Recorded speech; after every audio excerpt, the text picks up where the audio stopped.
মানিকগঞ্জ থেকে মাছ মাংসের বাজারের খবর জানাতে সরাসরি যুক্ত হচ্ছেন সহকর্মী আব্দুল আলিম। আলিম, বাজারে মাছ মাংসের দাম কেমন দেখছেন? আগের চেয়ে দাম বেড়েছে কিনা জানাবেন। ধন্যবাদ ইশরাত। আজ ছুটির দিন, শুক্রবার। মাছ মাংসের বাজারের স্বস্তির খবর এখনো নেই। আজ ইলিশ মাছ যেমন বিক্রি হচ্ছে 1 কেজির একটু কম, যেটা সেটি বিক্রি হচ্ছে 1500 টাকা। আধা কেজি যেটা ওজন সেটি 1300 টাকা, এবং 4টায় 1 কেজি যেটা সেটা বিক্রি হচ্ছে 700 থেকে 900 টাকা কেজিতে।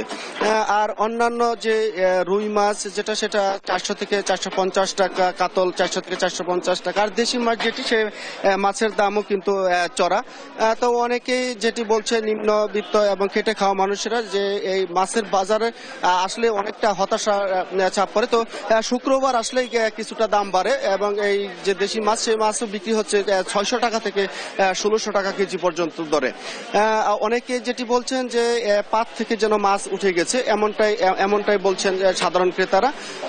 আর অন্যদিকে যে মাংসের বাজার, সে মাংসের বাজারে গতকাল যেটি ছিল যে গতকাল ছিল 750 টাকা গরুর মাংস, আজ বিক্রি হচ্ছে 700 টাকা কেজিতে। আর ব্রয়লার মুরগি ছিল 70 টাকা কেজি, আজ বিক্রি হচ্ছে 80 টাকা কেজিতে। এবং দেশি মুরগি 500 থেকে 550 টাকা, এবং সোনালী বিক্রি হচ্ছে 260 থেকে 280 টাকা।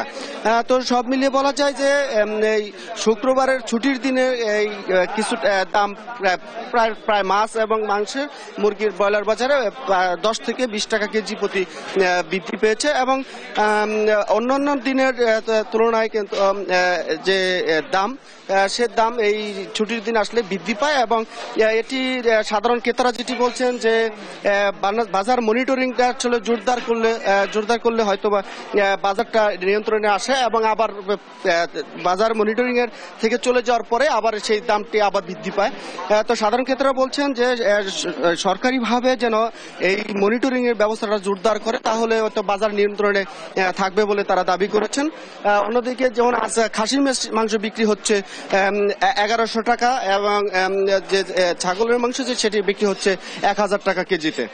তো আমরা সব মিলিয়ে বলতে পারি যে বাজারে মাছ মাংসের বাজারে তেমন স্বস্তির কোনো আশ্বাস নেই, এবং সাধারণ মাছ বিক্রেতারা যেটি বলছেন যে নদীতে নতুন পানি আসছে, মাছ সরবরাহ থাকলেও কিন্তু মাছের দামটা কিন্তু এখনো চড়া। এবং সাধারণ ক্রেতারা যেটি বলছেন যে সরবরাহ থাকার পরেও এই মাছ চড়া হওয়ার দামটা বৃদ্ধি থাকার কারণটা কি সেটা আসলে খুঁজে বের করার জন্য প্রশাসনের প্রতি দৃষ্টি আকর্ষণ করছেন। তো এই ছিল আমার কাছে মাছ মাংসের বাজার থেকে সর্বশেষ খবর। ইশরাত, আপনাকে ধন্যবাদ। মানিকগঞ্জ থেকে বাজার পরিস্থিতি জানাচ্ছিলেন সহকর্মী আব্দুল আলিম।